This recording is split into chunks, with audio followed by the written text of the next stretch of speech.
हरे राम राम राम हरे हरे हरे कृष्ण कृष्ण कृष्ण हरे हरे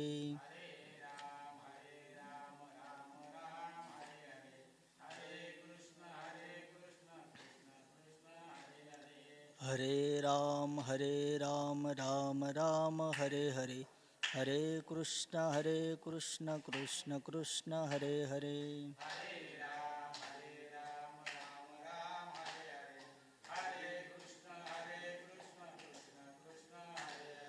हरे राम राम राम हरे हरे हरे कृष्ण कृष्ण कृष्ण हरे हरे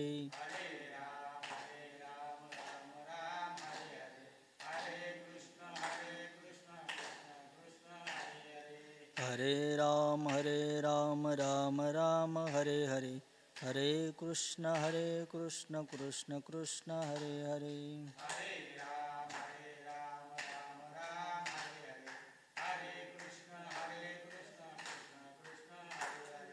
पुंडलिका वरदे हरि विठ्ठल श्री ज्ञानदेव तुकाराम पंढरीनाथ भगवान की जय माऊली ज्ञानेश्वर महाराज की जय जगद्गुरु तुकाराम महाराज की जय संत शिरोमणी सावता महाराज सद्गुरु यशवंत बाबा महाराज की जय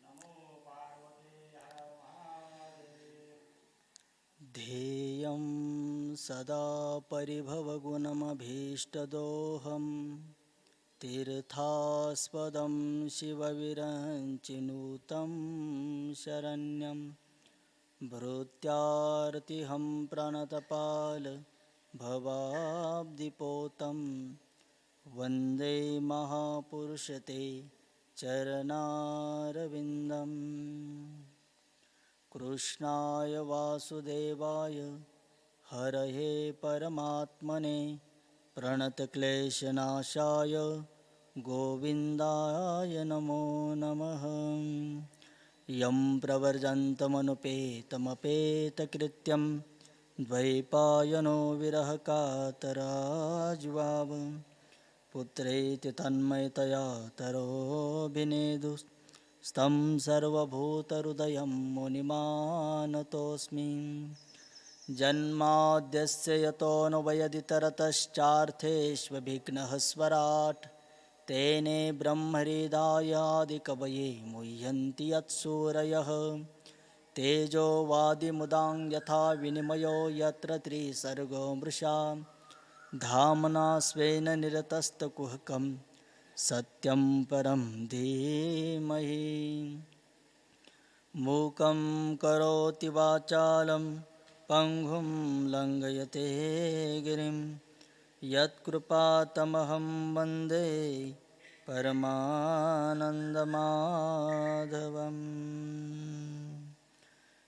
जय जय श्रीराधारमण जय जय श्रीनन्दकिशोर जय जय गोपीचित्तचोर प्रभु जय जय माखनचोर भाग्योदयेन बहुजन्मसमरजितेन सतसङ्गमञ्च लभते पुरुषो यदा वै अज्ञानहेतुकृतमदान्धकारनाशं विधाय तदोदयते विवेकः अनंतकोटी ब्रह्मांड नायक असंख्य गुणनिलय परमानंद कंद सिंधुमूर्ती भक्तवांछा भक्तवांछित कल्पतरू भक्तवत्सल भक्त शरणागत वत्सल भगवान श्रीकृष्ण परमात्म्याची वांगमयी प्रतिमूर्ती श्रीमद भागवत महापुराण या श्रीमद भागवत महापुराणातील एक सुंदर अशा प्रकारचा श्लोक या ठिकाणी प्रवचन सेवेकरता घेतलेला आहे. श्री दशरथनंदन राघवेंद्र परमात्म्याच्या स्पदस्पर्शाने पावन झालेली ही भूमी नव्हे नव्हे तर महामुनी अगस्त्य ऋषी, त्याचप्रमाणे त्यांचे असणारे बंधू महामती ऋषी यांच्या वास्तव्याने पुनीत झालेली ही भूमी, आणि त्याचप्रमाणे अलीकडच्या काळामध्ये स्वानंद सुखनिवासी सद्गुरू श्री यशवंत बाबांच्या वास्तव्याने ही पुनीत झालेल्या या भूमीमध्ये परम पवित्र असणारा हा अमृतवाहिनीचा पावनतट, आणि या अमृतवाहिनीच्या पावनतटावर वसलेलं हे पुण्यक्षेत्र पुरातन काळातील हेच असणारं दंडकारण्य, आणि अशा पवित्र आणि पावन असणाऱ्या तीर्थभूमीमध्ये या ठिकाणी आम्हाला या ठिकाणी आज एक छोटासा सत्संग करण्याचा या ठिकाणी लाभ प्राप्त झाला. खरं तर पाहिलं तर या ठिकाणी आजचा असणारा या ठिकाणी हा चालू असणारा अखंड हरिनाम सप्ताह भव्य आणि दिव्य असणाऱ्या या ठिकाणी स्वरूपामध्ये संपन्न होत असतो, परंतु संपूर्ण जगावर या ठिकाणी एका महामारीनं या ठिकाणी घात केला, कोरोना नावाच्या, आणि त्यामुळे या ठिकाणी आपल्याला हा उत्सव या ठिकाणी भव्य आणि दिव्य स्वरूपामध्ये करता आला नाही. आणि म्हणून आपण त्या निमित्ताने या ठिकाणी आजच्या या असणाऱ्या कलियुगामध्ये हे असणारं या ठिकाणी विज्ञानाचं युग आहे, आणि या विज्ञानाच्या युगामध्ये या ठिकाणी तुमच्या आमच्यापर्यंत जाण्याकरता या ठिकाणी आपण फेसबुकच्या माध्यमातून किंवा आपला असणारा या ठिकाणी वारकरी संप्रदाय यूट्यूब असणारा चॅनल याच्या माध्यमातून या ठिकाणी तुमच्यापर्यंत या ठिकाणी हा वारकरी संप्रदायाचा असणारा संदेश आपण या ठिकाणी माणसापर्यंत या ठिकाणी आपण पोहोचत आहोत. आणि त्या निमित्ताने या ठिकाणी आम्ही या ठिकाणी हा उपक्रम या ठिकाणी चालू केला. सद्गुरू यशवंत बाबांच्या असणाऱ्या या ठिकाणी कृपेनेच या ठिकाणी आम्हाला या ठिकाणी हा आज योग घडून आलेला आहे. सज्जनो, मनुष्याच्या जीवनामध्ये या ठिकाणी 3 गोष्टी खूप महत्त्वाच्या आहे. आपण जर पाहिलं तर या ठिकाणी हा मानवदेह आपल्याला जो भेटलेला आहे खूप दुर्गम आहे. आपण कीर्तन आणि प्रवचनातून नेहमी श्रवण करत असतो. म्हणून गोस्वामी तुलसीदासजी महाराजांनी वर्णन केलेलं आहे की बडे भाग नरतनु पावा, सुर दुर्लभ सद ग्रंथनही गावा. इतका दुर्गम असणारा मानवदेह आम्हाला प्राप्त झाला, परंतु या मानवी रूपी असणाऱ्या वृक्षाला सर्व उत्कृष्ट लागणारं जर फल कोणतं जर असेल तर ते म्हणजे सत्संग. म्हणून तर तुलसीदासजी महाराज म्हणतात, बिनु सत्संग विवेक न होई, राम कृपा बिनु सुलभ न सोई. भगवान परमात्म्याच्या कृपेशिवाय सत्संग भेटू शकत नाही. म्हणून संत संगती, सत्संग म्हणजे काय? सत परमात्म्याचा असणारा संघ, साधू संतांचा असणारा संघ तो खूप दुर्गम आहे. आणि म्हणून भाग्योदयेन बहु जन्म समर्जितेन सत्संग मंच लभते पुरुषो यदा वै, अज्ञान हेतु कृतमद अंधकारनाशम. अज्ञानरूपी अंधकार नाहीशा करण्याकरता हा सत्संग दुर्गम आहे, आणि तो आम्हाला प्राप्त झालेला आहे. आणि त्या निमित्ताने आपल्याला या ठिकाणी ज्यांनी या ठिकाणी वारकरी संप्रदायाची धुरा सांभाळली, नव्हे तर या ठिकाणी आपल्या पंचकृषीचं, नव्हे तर या संपूर्ण असणाऱ्या अकोले तालुक्याचंच नव्हे तर संपूर्ण नगर जिल्ह्यामध्ये ज्यांनी वारकरी संप्रदायाचं असणारं बीज लावून या ठिकाणी हा वेल आपल्याला दिसत आहे. या ठिकाणी इवलेसे रोप लाविले द्वारी, त्याचा बेलू गेला गगनावरी आज दिसत आहे. त्यांचं बीज पेरणारे असणारे सद्गुरू यशवंत बाबा होते. त्या काळामध्ये या ठिकाणी सद्गुरू यशवंत बाबांनी या ठिकाणी स्वानंद सुखनिवासी सद्गुरू जोग महाराजांचं सान्निध्य प्राप्त करून गुरुनाम गुरु बंकट स्वामीजी महाराज, लक्ष्मणजी महाराज इगतपुरीकर, मारुती बाबा गुरव आणि गुरुवर्य परमपूज्य मामासाहेब दांडेकर या सर्व लोकांचं सान्निध्य ज्यांनी प्राप्त करून या ठिकाणी ही वारकरी संप्रदायाची असणारी धुरा सांभाळली. आणि नव्हे तर या संपूर्ण पंचकृषीत नव्हे तर संपूर्ण जिल्ह्यामध्ये त्यांनी या ठिकाणी वारकरी संप्रदायाचा प्रसार केला. अशी असणारे या ठिकाणी स्वानंद सुखनिवासी सद्गुरू यशवंत बाबा, ज्यांचं जीवनचरित्र या ठिकाणी लुप्त झालेलं आहे, पण पुरातन असणारे जे लोक आहे आजही त्यांना माहीत आहे की यशवंत बाबा काय होते. खूप मोठी विभूती. पंढरपुरामध्ये ज्यांची कीर्ती आजही गायली जाते. अशी असणारे या ठिकाणी सद्गुरू यशवंत बाबांचं जीवनचरित्र आपल्याला थोडक्यामध्ये या ठिकाणी वर्णन करायचं आहे. हा असणारा पुरातन काळातील महामती ऋषींचा आश्रम ज्यांनी उदयाला आणला. खरं तर आपण जर या भूमीचा जर इतिहास पाहिला तर हे पुरातन काळातील दंडकारण्य. दंडक नावाचा राजा होता. कथाभाग आपल्याला माहीत आहे. वाल्मिक ऋषींनी आणि भावार्थ रामायणामध्ये एकनाथ महाराजांनी खूप सुंदर वर्णन केलेलं आहे. शापित असणारं हे दंडकारण्य या ठिकाणी गवताचं तृणसुद्धा उगत नव्हतं. आणि अगस्त्य ऋषी या ठिकाणी आले आणि अगस्त्य ऋषींनी या दंडक अरण्याला या ठिकाणी शापातून मुक्त केलं. त्या काळामध्ये या ठिकाणी अगस्त्य ऋषींनी या ठिकाणी या दंडकारांना शापातून मुक्त करून या ठिकाणी भक्तीचं साम्राज्य या ठिकाणी निर्माण केलं.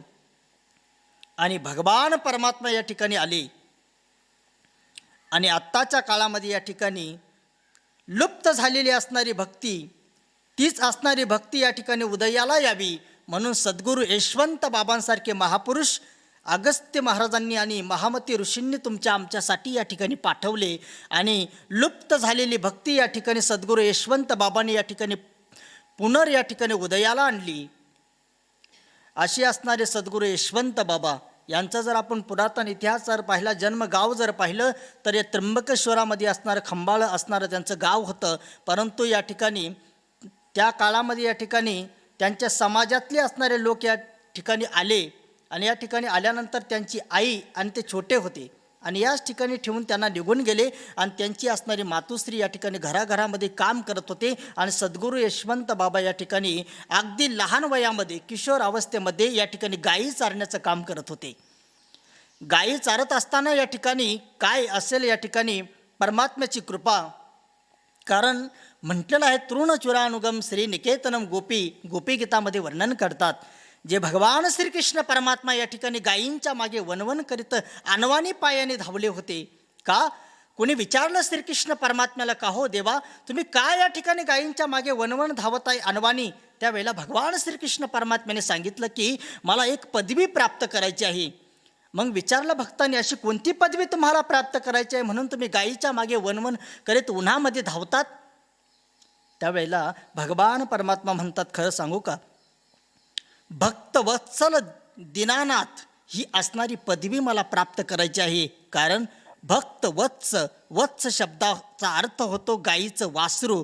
गाय आणि वासरामध्ये किती प्रेम असतं हे गायीच्या सानिध्यामध्ये गेल्यानंतरच कळतं.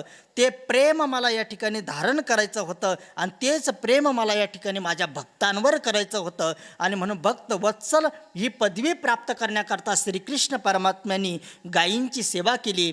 आणि गाय एवढी सात्विक आहे सज्जनो. गायीच्या सानिध्यामध्ये राहिल्यामुळे या ठिकाणी सद्गुरू यशवंत बाबांची असणारी बुद्धी ही सात्विक झाली. गायीमध्ये एवढी शक्ती आहे. गो महिमा जर वर्णन केला तरी म्हणतात की या ठिकाणी वेदामध्ये वर्णन आलेलं आहे की स्वशस्य गाव शमयंती पापम. गायीचा जर स्पर्श केला तर या ठिकाणी पापाचा क्षय होतो आणि पुण्याची वृद्धी होते. एवढी शक्ती गोमातेमध्ये आहे. अशा गायींची सेवा यशवंत बाबा करायला लागले. आणि करता करता या ठिकाणी वृत्ती सात्विक झाली. आणि त्याच प्रवेराच्या काठावर बसून या ठिकाणी मातीची पिंड बनवायची आणि तिची आराधना करायची. किशोर वयामध्ये या ठिकाणी ध्यान लागायला लागलं. मनस्वी तेजस्वी तपस्वी असणारे या ठिकाणी ती विभूती भगवान परमात्म्यानेच पाठवलेली होती. आणि त्याच असणाऱ्या प्रवऱ्याच्या काठावर या ठिकाणी बाजूलाच असणारं भैरवनाथाचं मंदिर आहे. मग यशवंत बाबांनी विचार केला की आपण आपलं शरीर या ठिकाणी दुसऱ्याच्या असणाऱ्या कल्याणाकरता झिजवलं पाहिजे. कारण परहित सम धर्म नाही भाई आणि परपीडा सम नाही अदमाही. तुलसीदासजी महाराज वर्णन करतात की या जगाच्या पाठीवर परहितासारखा धर्म नाही आणि परपीडासारखी या ठिकाणी पाप नाही. आणि म्हणून परधर्म करण्याकरता संत अवताराला येतात. म्हणून तर एकनाथ महाराजांनी म्हटलेलं आहे, संतांच्या विभूती धर्मालागी अवतरती. पुरातन काळातील असणारा या ठिकाणी उंच खडक गावाला असणारा शाप एका महात्म्याचा, महात्मे पण सामान्य नव्हते. या पाण्यावरून या ठिकाणी चालत जाणारे असणारे योगी पुरुषाने दिलेला शाप या ठिकाणी की तारुण्यामध्ये या ठिकाणी तरुण मरून जात होते. असा असणारा या गावाला शापातून मुक्त करण्याकरता या ठिकाणी सद्गुरू यशवंत बाबांचा अवतार झालेला होता. आणि बाबांनी त्या वयामध्ये ठरवलं की या गावाला शापातून मुक्त करायचं, आपण काहीतरी केलं पाहिजे. आणि म्हणून यशवंत बाबांनी त्याच असणाऱ्या भैरवनाथांच्या असणाऱ्या मंदिरामध्ये त्याच ठिकाणी 6 महिने या ठिकाणी फक्त पाण्यावर व्रत केलं आणि अशी तपश्चर्या केली. या ठिकाणी म्हणतात की साप विंचू असणारे त्या ठिकाणी त्यांच्या अंगावर खेळत होते, परंतु सज्जनांचं चित्त हे निर्मळ झालेलं असतं आणि निर्मळ चित्तामुळे या ठिकाणी अशी शक्ती तयार झाली बाबांच्या ठिकाणी की 6 महिने तपश्चर्या केली. आणि लोकांना वाटलं की हा मुलगा मरण पावला असेल, परंतु या ठिकाणी तेजस्वी मनस्वी असणारे तपस्वी असणारे ते असणारे यशवंत बाबा या ठिकाणी तपश्चर्या करून या ठिकाणी परत आले. आणि त्यावेळेला त्यांना दृष्टांत झाला स्वप्नामध्ये. काय दृष्टांत झाला? या तपश्चर्याच्या माध्यमातून 2 कामं या ठिकाणी यशवंत बाबांनी आपल्या जीवनामध्ये पूर्ण केले. कारण परमात्म्याने या ठिकाणी त्यांना यासाठीच पाठवलं असावं की त्यावेळेला दंडकारण्याचा शाप अगस्त्य ऋषींनी या ठिकाणी पूर्ण केला, परंतु शापातून मुक्त केलं. जणू काय या ठिकाणी तो दिलेला असणारा ऋषींनी शाप या ठिकाणी वरदान ठरावा आणि म्हणून अगस्त्य ऋषी या ठिकाणी आले असावे. तसंच आहे या ठिकाणी त्या योगी पुरुषांनी दिलेल्या गावाला शाप जणू काय या ठिकाणी वरदान ठरून यशवंत बाबासारखे महापुरुष या असणाऱ्या परिसराला लाभले. आणि म्हणून 2 कार्य यशवंत बाबांनी पहिल्यांदा तपश्चर्याच्या माध्यमातून पूर्ण केले असतील. ते म्हणजे या ठिकाणी या गावाला शापातून मुक्त केलं आणि शापातून मुक्त करून या ठिकाणी भक्तीचं बीज आपल्याला या परिसरामध्ये पेरायचं आहे, लावायचं आहे. आणि म्हणून स्वप्नामध्ये दृष्टांत झाला. काय दृष्टांत झाला असेल? ज्याप्रमाणे भगवान श्रीकृष्ण अर्जुनाला म्हणतात की अर्जुना जन्म कर्मचमय दिव्यम मेवम यो वेति तत्वतः, माझे अनेक जन्म झाले. मी कधी काळी ही असणारी गीता स्वयंभू मनुला सांगितली होती. अर्जुनाने देवाला विचारलं, देवा तुमचा तर एकच अवतार, याच अवतारामध्ये मी तुम्हाला पाहतो आणि तुम्ही म्हणतात ही गीता मी सूर्याला सांगितली, मनुला सांगितली, असं कसं होईल? भगवान परमात्म्याने सांगितलं, अर्जुना माझे अनेक जन्म झालेले आहे, परंतु तेच ज्ञान लुप्त झालेलं आता मी तुला निमित्त बनवून या ठिकाणी सांगत आहे. तद्वत या ठिकाणी हा महामती ऋषींचा आश्रम, अगस्त्य ऋषींचे असणारे बंधू महामती ऋषी, हा असणारा महामती ऋषींचा आश्रम लुप्त झालेला होता. आणि लुप्त झालेला आश्रम या ठिकाणी सद्गुरू यशवंत बाबा या ठिकाणी निमित्त बनले आणि त्यांनी हा आश्रम या ठिकाणी उदयाला आणला. दृष्टांत झाला पुरातन काळातील भावार्थ रामायणाचं चिंतन ज्यांनी केलं आणि चिंतन केल्यामुळे या ठिकाणी दृष्टांत झाला. सुतीक्ष्ण मुनींच्या आश्रमामध्ये भगवान रामचंद्र प्रभू आले आणि रामचंद्र प्रभू आल्यानंतर एवढा आनंद झाला सुतीक्ष्ण मुनींना. आणि त्यावेळेला सुतीक्ष्ण मुनींना विचारलं की आम्हाला अगस्त्य ऋषींच्या आश्रमामध्ये जायचं आहे, सुतीक्ष्ण आम्हाला या ठिकाणी रस्ता दाखव. सुतीक्ष्ण मुनींच्या डोळ्यातून अश्रुधारा व्हायला लागल्या आणि ते म्हणतात, प्रभू मी काय रस्ता दाखवायचा तुम्हाला? संपूर्ण जगाला तुम्ही रस्ता दाखवतात. नाही, भगवान परमात्मा म्हणतात या ठिकाणी की तुम्ही आम्हाला मार्गदर्शन केलं पाहिजे. त्यावेळेला सुतीक्ष्ण मुनीनं सांगितलं, महाराज प्रभू इथून पुढे या ठिकाणी गेल्यानंतर थोड्याच अंतरावर सरोवराच्या काठावर एक आश्रम आहे, तो अगस्तींचे असणारे बंधू महामती ऋषींचा आश्रम आहे. महामती ऋषीच्या आश्रमाची असणारी खूण सांगत असताना त्यावेळेला सुतीक्ष्ण मुनी भावार्थ रामायणामध्ये म्हणतात की अनेक पिंपळांचे वृक्ष त्या ठिकाणी आहे. त्या ठिकाणी भात लावण्याची गरज नाही, भात कापल्यानंतर आपोआप भात पेरला जातो, आपोआप भात या ठिकाणी उगवतो. अशी असणारी भूमी म्हणजे ही पंचकृषी म्हणजे महामती ऋषींचा आश्रम आहे.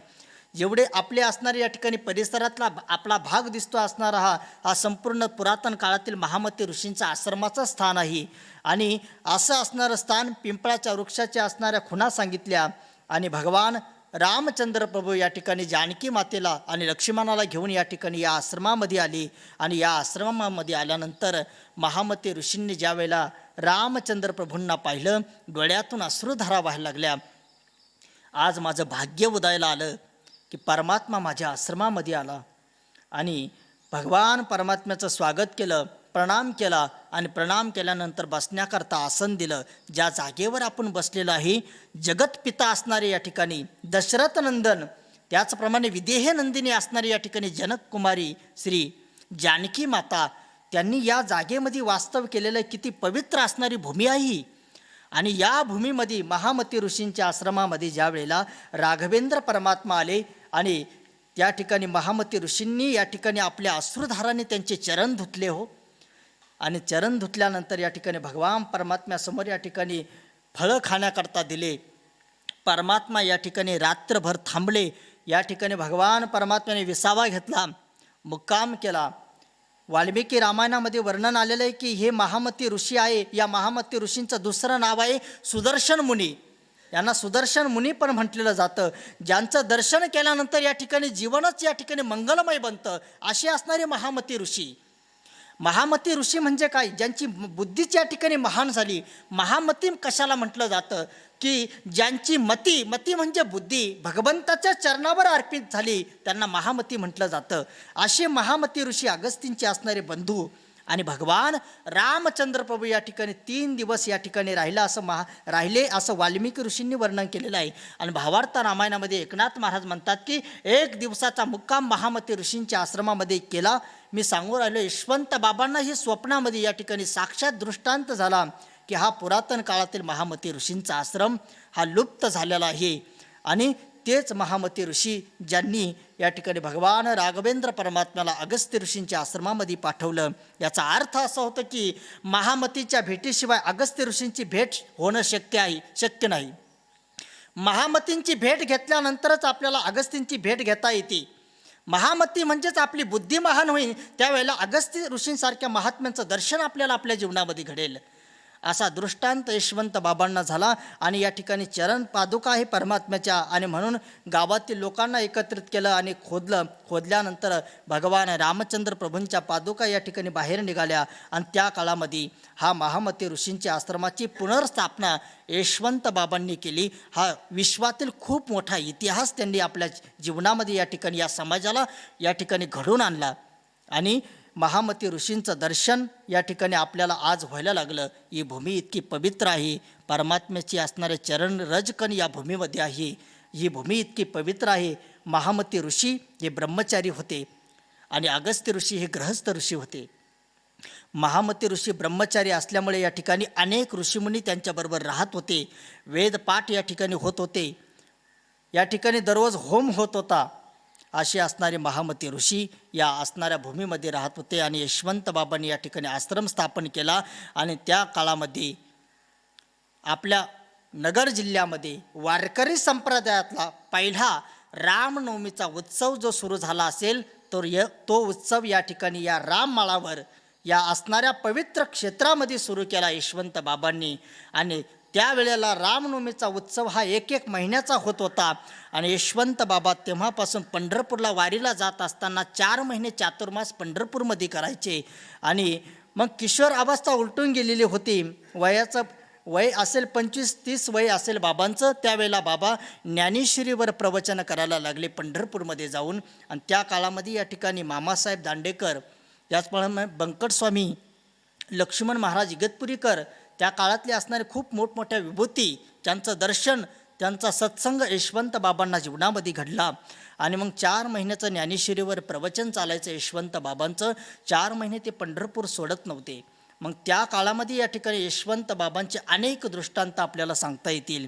एक दृष्टांत मी तुमच्यासमोर मांडेल. एका परिवारातला कौलवार नावाचा एक परिवार पंढरपूरमध्ये आजही आहे. रंगनाथ बाबा कौलवार 17 वर्षाचे असताना या ठिकाणी भगतसिंग राजगुरू यांच्याबरोबर या ठिकाणी इंग्रजांबरोबर लढा देत असताना त्यांना अटक झाली आणि इंग्रजांनी तुरुंगामध्ये टाकलं. तुरुंगामध्ये टाकल्यानंतर काय झालं माहिती का? इतका त्रास दिला इंग्रजांनी त्यांना, इतका त्रास दिला. आणि त्रास दिल्यामुळे या ठिकाणी शरीर क्षीण झालं, वेळेवर जेवण भेटत नव्हतं.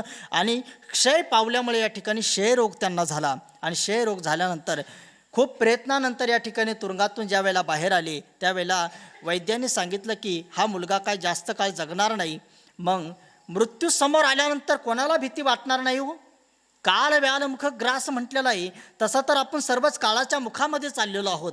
आणि मग रंगनाथ बाबांना वाटलं आता आपण जगणार नाही, आपण पांडुरंगाचा धावा केला पाहिजे. आणि म्हणून पांडुरंगाच्या मंदिरामध्ये जायचं आणि दररोज देवाच्या समोर बसायचे आणि रडायचे. लक्षपूर्वक ऐका. भक्ती करत असताना तुकोबारायाने सुद्धा सांगितलेलं आहे की परमात्म्यासाठी आपण एकदा तरी रडलं पाहिजे. संसारामध्ये आपण राहत असताना आपण खूप रडतो प्रपंचासाठी, प्रपंचातले दुःख आपल्याला येतात, आपण रडत असतो. कधी आपण परमात्मा करता रडलो का? ज्या परमात्म्याने एवढं सुंदर आपल्याला मनुष्य शरीर दिलं, त्या परमात्म्यासाठी आम्ही का रडत नाही? आणि खरंच ती भक्ती श्रेष्ठ आहे. वाल्मिकी रामायणामध्ये सुद्धा वर्णन आलेलं आहे की दशरथजी महाराजांनी ज्या वेळेला परमात्मा आपल्या घरी अवताराला यावा म्हणून पहिल्या जन्मामध्ये जी तपश्चर्या केली होती मनु आणि शतरूपा असताना, त्यावेळेला म्हणतात की मनु महाराज 12 वर्ष रुदन करत होते. आणि रुदन करणं ही सर्वश्रेष्ठ भक्ती सांगितलेली आहे. तपश्चर्या तुम्ही करू शकतात, पण परमात्म्याकरता रडणं खूप कठीण आहे. 12 वर्ष त्यांच्या डोळ्यातून अश्रुधारा वाहत होत्या, अंगामध्ये पाणी राहिलं नव्हतं, शरीर एकदम कृश झालेलं होतं. मला सांगायचं काय की मग परमात्म्यासमोर ते रडायला लागले, कौलावर बाबा, रंगनाथ बाबा, की देवा आता तूच या ठिकाणी मला वाचवणार आहे, काही पण कर, या ठिकाणी मला तुझी प्राप्ती झाली पाहिजे.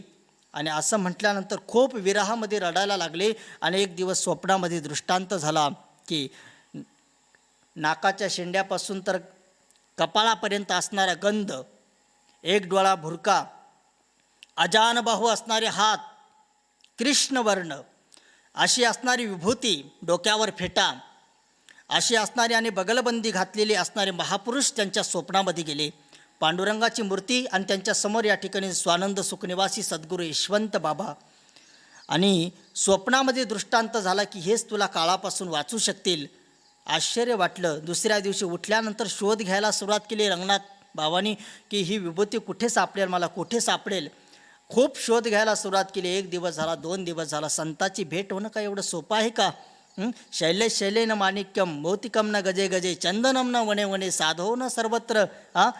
संतांची भेट खूप कठीण आहे.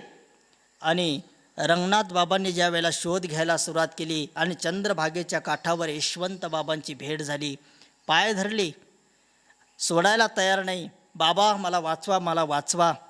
आता बाबांचा स्वभाव साधूचा स्वभाव असतो. साधू लवकर या ठिकाणी कोणाला पास करत नाही.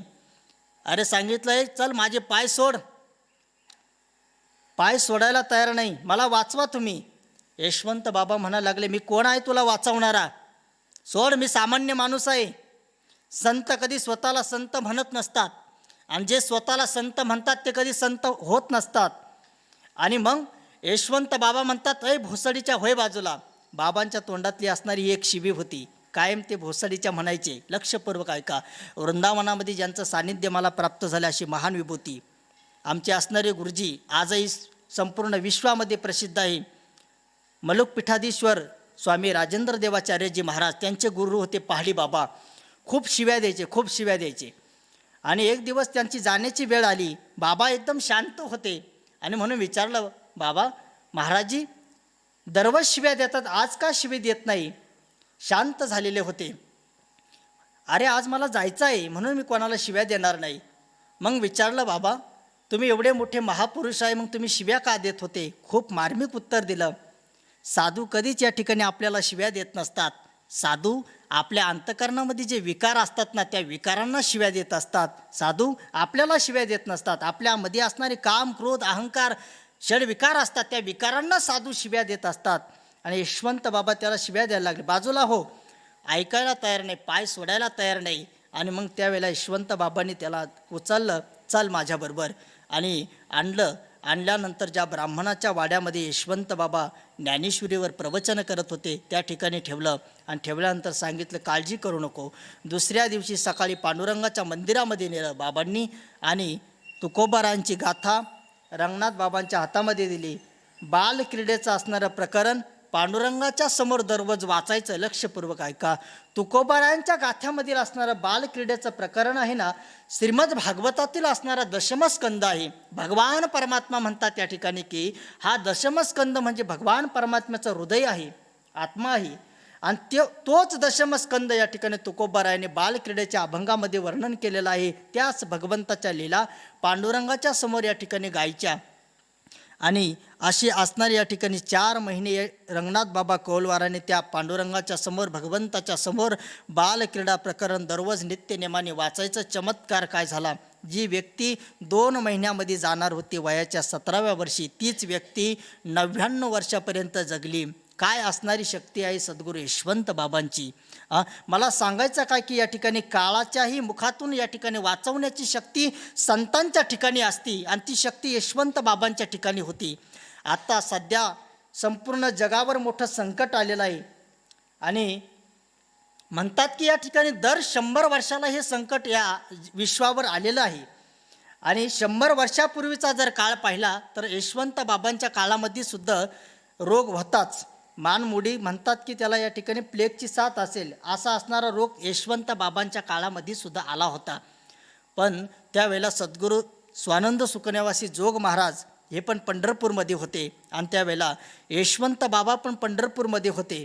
4 महिन्याचा चातुर्मास होता त्यावेळेला, परंतु सर्व काही बंद होतं. बंद असल्यामुळे आपलं असणारं औरंगपूर गाव हे उंच खडक गाव आहे, आजूबाजूचे असणारे गावातील लोक घाबरून गेले होते की असा रोग आलेला आहे आणि लोक जगत नाही. पण लोक गावाच्या बाहेर निघायला लागले. बाहेर निघायला लागल्यानंतर सर्व औरंगपूरचे असतील आजूबाजूचे लोक बाहेर निघायला लागले, रावठ्या मांडायला लागले.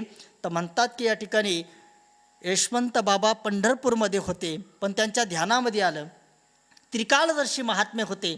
या ठिकाणी प्रगट झाले बाबा आणि प्रगट झाल्यानंतर जशी रामायणामध्ये या ठिकाणी जानकी मैयाला वाचवण्यासाठी लक्ष्मण रेखा जशी ओढली होती ना, तशीच लक्ष्मण रेखा या गावाला, या पूर्ण पंचकृषीला बाबांनी ओढली आणि दोन्ही गावच्या लोकांना सांगितलं अजिबात बाहेर जायचं नाही, कोणालाही काही होणार नाही. आजही आपण रेकॉर्ड जर पाहिलं तर या परिसरातल्या लोकांना कोणालाच काही झालं नाही. कितीतरी गावातील लोक आपल्याला आजही या ठिकाणी मेलेले सापडतील. आपण जर जुनं रेकॉर्ड पाहिलं तर ही शक्ती सद्गुरू यशवंत बाबांच्या ठिकाणी होती, अशी महान विभूती होती. कित्येक लोकांना या ठिकाणी त्यांनी परमार्थाला लावलं. त्या काळामध्ये चातुर्मासामध्ये या ठिकाणी ज्ञानेश्वरीचे प्रवचनं चालायचे. बाबा खूप कडक होते आणि वैराग्यवान असल्यामुळे बाबांचा जर आहाराबद्दल जर विचार जर आपण केला तर साधूंचा आहार काय असतो. म्हणतात की करपात्रीजी महाराज होते, हातावर घेऊन खायचे, तसंच यशवंत बाबांचा आहार होता.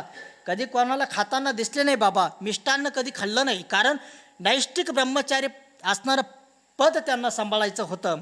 आणि म्हणून म्हणतात की या ठिकाणी हातावर भाकर घ्यायची थोडीशी आणि तीच खायची, असा त्यांचा आहार होता. एक वेळेला फक्त जेवण करत होते, एकादशीच्या दिवशी तर काहीच खात नव्हते. असं असणारं नैष्टिक ब्रह्मचर्य पद त्यांनी आपल्या जीवनामध्ये सांभाळलेलं होतं आणि इतकी मोठी महान विभूती होती. नास्तिकातले नास्तिक लोक त्या काळातली, एक उदाहरण सांगेल या ठिकाणी तुम्हाला मी, की आपल्या असणारे देश स्वतंत्र झाल्यानंतर या ठिकाणी आपल्या नगर जिल्ह्याचे असणारे पहिले खासदार झाले ते असे असणारे या ठिकाणी कानोडे वकील नास्तिक होते, पूर्ण नास्तिक. त्यावेळेला यशवंत बाबांची कीर्ती गेली. खूप चमत्कार सांगण्याची गरज नाही, आपल्याला चमत्कार माहीत आहे की रामनवमीचा सप्ताह चालू होता आणि या ठिकाणी सप्ताहामध्ये, बाबांच्या सप्ताहामध्ये या ठिकाणी खूप गायी होत्या आणि तूप राहायचं. त्या असणाऱ्या भातावर तूप द्यायचं खाण्याकरता आणि मग पंगत व्हायची. पण अचानक तूप संपलं आणि बाबांना सेवक म्हणायला लागले की बाबा तूप संपलं. मग अरे जा ना म्हणे परवारा माईकून उसणं आणा. आणि म्हणून 2 जणांनी 2 डबे घेतले हातामध्ये आणि प्रवरेचा विश्वास होता साधूंवर. विश्वासो फलदायक म्हटलेला आहे, विश्वास खूप महत्त्वाचा आहे. आणि गेले प्रवरेचं पाणी भरून आणलं, हो कढईमध्ये वटलं तर तूप झालं. खाणारे लोक आजपर्यंत जिवंत होते. हा चमत्कार सर्वांनाच माहीत होता. खूप लांबवर कीर्ती गेलेली होती बाबांची. आपल्याला माहीत असेल राव बहादूर नवले त्यांच्या असणाऱ्या वाड्यामध्ये या ठिकाणी आजही आपल्या संपूर्ण महाराष्ट्रामध्ये प्रसिद्ध आहे आणि दत्त अवतार ज्यांना म्हटलं जातं असे शंकर महाराज धनकवडीचे आजही आपल्याला माहिती, त्यांची समाधी अशी असती. आणि ते असणारे शंकर महाराज ज्या वेळेला त्यांच्या वाड्यामध्ये आले आणि शंकर महाराज आल्यानंतर राव बहादूर नवले खूप मोठे वकील होते, परदेशातून आलेले होते आणि पण खूप सात्विक होते. त्यांनी बाबांना विचारलं, बाबा शंकर महाराजांना की मला रामाचं दर्शन करून द्या. त्यावेळेला शंकर महाराजांनी सांगितलं ती शक्ती माझ्या ठिकाणी नाही, मी एक पत्र लिहून देतो, एक महापुरुष आहे आणि ते तुला रामाचं दर्शन करून देतील. विचार करा, दत्त अवतार ज्यांना मानलं जातं, आज लाखो करोडो ज्यांचे भक्त आहे ते असणारे शंकर महाराज, त्यांनी पत्र लिहून दिलं आणि राव बहादूर नवले उंच खडकला या ठिकाणी राममाळावर आले यशवंत बाबांना भेटण्यासाठी. आणि ते पत्र दिलं, बाबांनी वाचलं, कारण शंकर महाराज आपल्या असणाऱ्या या राममाळावर 1 वर्ष राहिलेले आराधना तपश्चर्या साधना करण्यासाठी त्या काळामध्ये. आणि मग शंकर महाराजांचं पत्र वाचलं बहादूर नवल्यांना सांगितलं, काळजी करू नका, भगवंत परमात्म्याचं दर्शन तुम्हाला होईल. म्हणतात की परमात्म्याचं साक्षात दर्शन करून दिलं यशवंत बाबांनी त्यांना, आणि त्यांची कीर्ती संपूर्ण नगर जिल्ह्यामध्ये पसरली. आणि ते असणारे कानवडे वकील या ठिकाणी बाबांची परीक्षा घेण्याकरता आले. नास्तिक होते, आणि नास्तिक असल्यामुळे या ठिकाणी देवावर श्रद्धा नव्हती, अजिबात देवाला मानत नव्हती. आणि मग आल्यानंतर यशवंत बाबांकडे आले, सांगितलं मला देवाचं दर्शन करून दाखवा, तरच मी आणि मी देव आहे, नाहीतर तुम्ही सर्व थोतांड करतात, समाजाला भुलवण्याचं काम करतात. आत्ताच्याच काळामध्ये नाही, त्या काळामध्ये पण होतेच. आणि साधू त्रास दिल्याशिवाय कोणी साधू ठरलंच नाही हो, कोणाला त्रास झाला नाही, सर्वांनाच त्रास झाला जीवनामध्ये. आणि म्हणून तर साधूची व्याख्या करीत असताना चैतन्य देवाने सांगितलेलं, तृणादपी सुनीचेन तरोरीव सहिष्णुना अमानिना मानदेन कीर्तनीय सदाहरी. ज्यांच्या ठिकाणी सहनशीलता असते त्यांना साधू म्हटलेलं जातं. अशी सहनशीलता यशवंत बाबांच्या ठिकाणी होती. सांगितलं काळजी करू नका.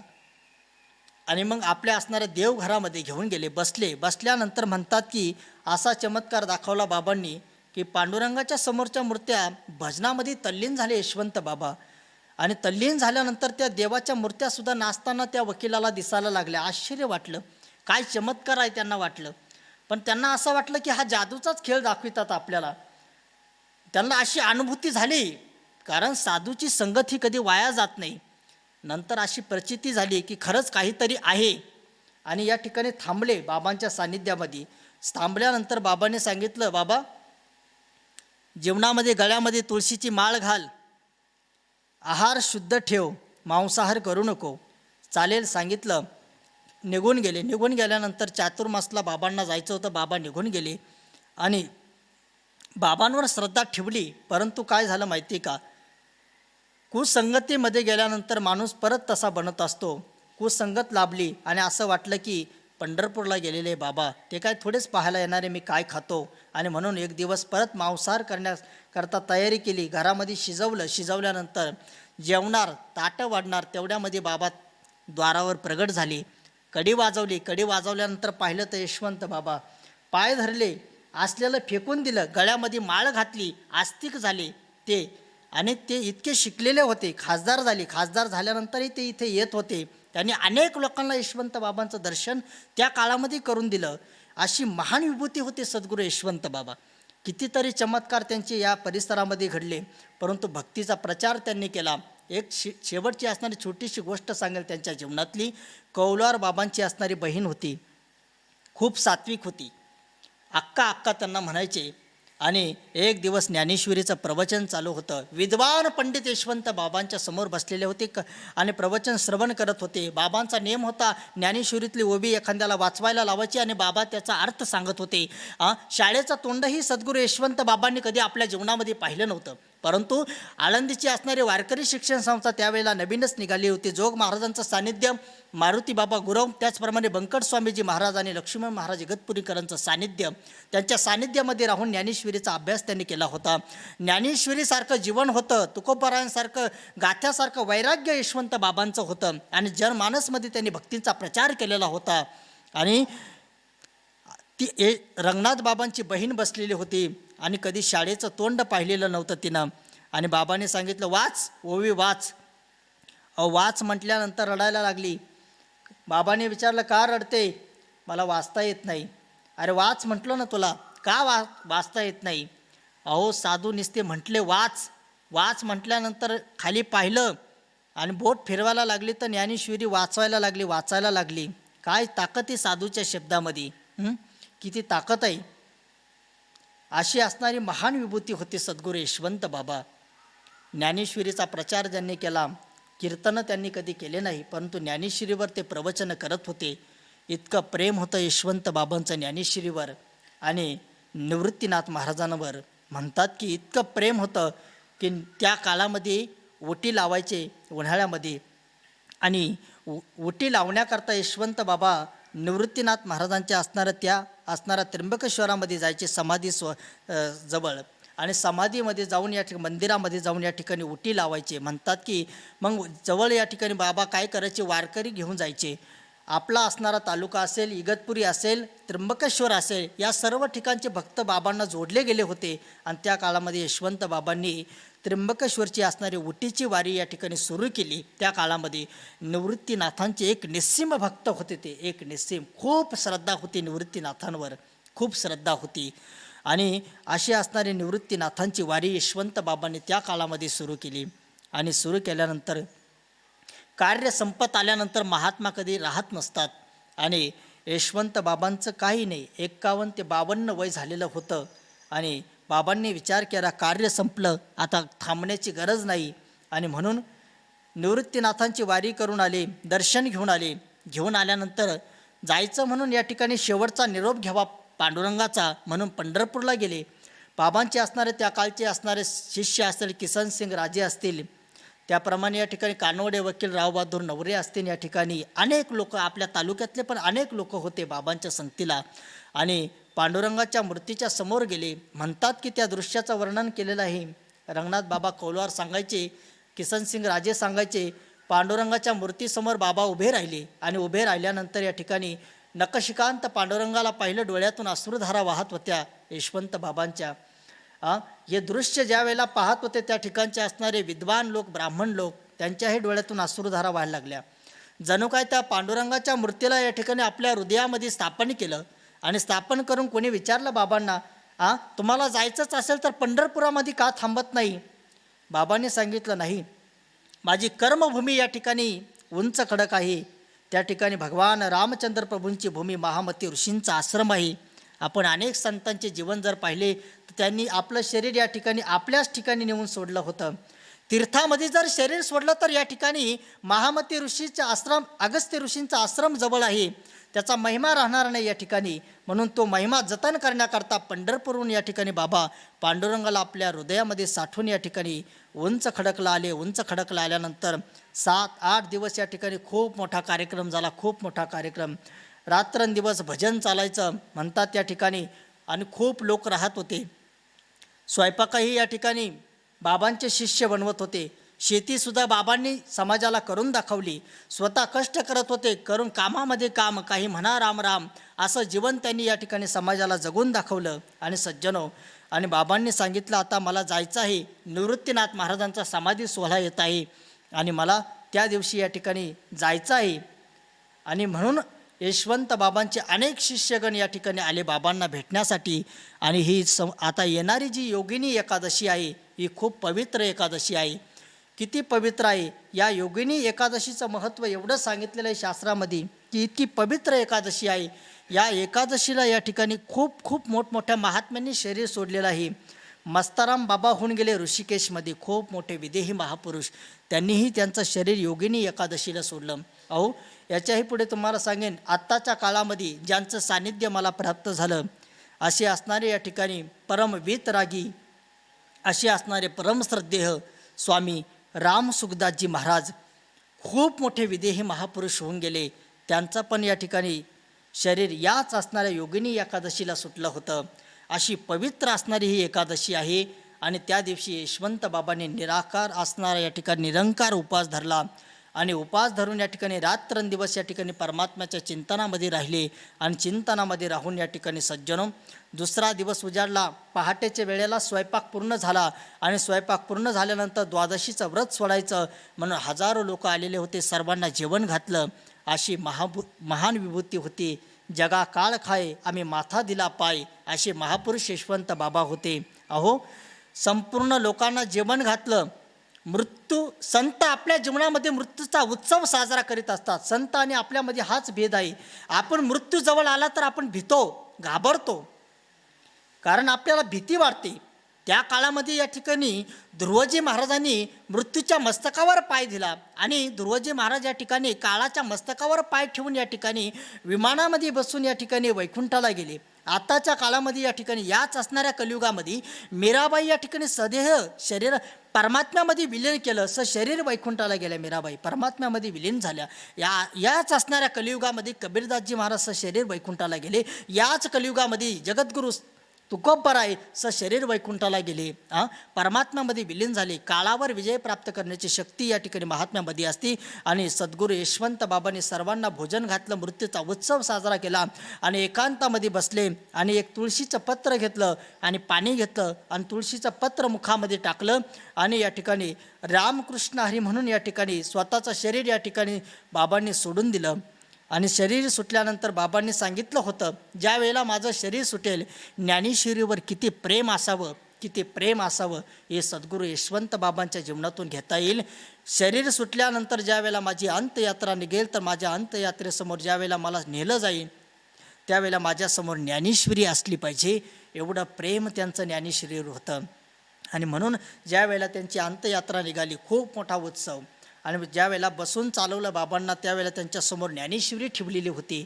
आणि अंत्ययात्रे ज्या वेळेला जात होती आणि जात असताना मारुती मंदिरासमोर आली आणि खाली ठेवली त्यावेळेला अंत्ययात्रा. आणि खाली ठेवल्यानंतर बाबा बसलेले होते आणि त्यावेळेला बाबांचे भक्तगण बाबांना म्हणायला लागले, बाबा ज्या मारुती मंदिरामध्ये तुम्ही राहिले, जिथे साधना केली, असं मारुतीचं मंदिर आलेलं आहे, एकदा तुम्ही हनुमंतरायाचं दर्शन तरी घ्या. आणि म्हणून असं म्हटल्या बाबांनी डोळे उघडले आणि मारुतीचं दर्शन घेतलं आणि परत शरीर ठेवलं. खूप जुन्या काळची घटना नाही, आत्ता पाहणारे लोक अजूनही जिवंत आहे. डोळे उघडे करून मारुतीचं दर्शन घेतलं आणि दर्शन घेऊन परत शरीर तसंच्या तसं ठेवलं. काळावर विजय प्राप्त ज्यांनी केला होता. आणि म्हणून मग शेवट या ठिकाणी भगवान रामचंद्र प्रभूंच्या पादुकात समोर या ठिकाणी मला अग्निसंस्कार द्यावे आणि म्हणून याच ठिकाणी बाबांना अग्निसंस्कार दिले. आणि तेव्हापासून या ठिकाणी रामनवमीचा असणारा उत्सव बाबांनी सुरू केलेला 100 वर्षाहून अनेक वर्ष होऊन गेले. आणि तेच असणारे सद्गुरू यशवंत बाबा त्यांची असणारी ही 73वी असणारी पुण्यतिथीचा हा सोहळा या ठिकाणी संपन्न होत आहे. साधूचं चरित्र संपत नसतं, कितीही सांगत बसलं तर अनेक 4 धाम यात्रा बाबांनी केल्या, कितीतरी वर्णन करता येईल, कितीतरी असणारे अनुभव बाबांचे सांगता येतील. आपली असणारी वेळ ही मर्यादित होती आणि मर्यादित वेळेमध्ये या ठिकाणी आपण बाबांच्या चरित्रावर या ठिकाणी बोलण्याचा आपण या ठिकाणी प्रयत्न केला. म्हणून झालेली सेवा या ठिकाणी सद्गुरू यशवंत बाबांच्या चरणी, प्रभू रामचंद्रजींच्या चरणी अर्पण करतो आणि या ठिकाणी सेवेला विराम देतो. पुंडलिकावरदे हरिविठ्ठल श्री ज्ञानदेव तुकाराम पंढरीनाथ भगवान की जय. माऊली ज्ञानेश्वर महाराज की जय. जगद्गुरु तुकाराम महाराज की जय. सद्गुरु यशवंत बाबा महाराज की जय. आता विश्वात्मके देवे येणे वाग्यज्ञे तोषावे, तोषोनी मज द्यावे पसाय दाने. जय खळांचे व्यंकटे सांडो, तया सत्कर्मरती वाढो. भूता परस्परे पडो मैत्र जीवांचे, दुरितांचे तिमिर जावो. जो धर्म सूर्य पावो, जो जे वांछिल तो ते लाहो. प्राणी जात वर्षत सकळ मंगळी, ईश्वर निष्ठांची मादियाळी. अनवर्त भूमंडळी भेटुतया भूता, चला कल्पतरूचे आरव. चेतना चिंतामणीचे गाव, ते अर्णव पियुषांचे. चंद्रमेजे आलांचन, मार्तंड जे तापहीन. ते सर्वाई सदा सज्जन, स्वैरे होतो किंबहुना सर्वसुखी. पूर्ण होणे तिन्ही लोकी, भजिजो आदिपुरखी अखंडित. आणि ग्रंथोपजीवी विशेष लोकी, दृष्टा दृष्टिविजय होवा विजय. एतमने श्री विश्वेश्वराव, हा होईल दान पसाव. येणे बरे ज्ञानदेव सुखिया झाला, येणे बरे ज्ञानदेव सुखिया झाला, येणे बरे ज्ञानदेव सुखिया झाला. ओम शांती शांती शांती.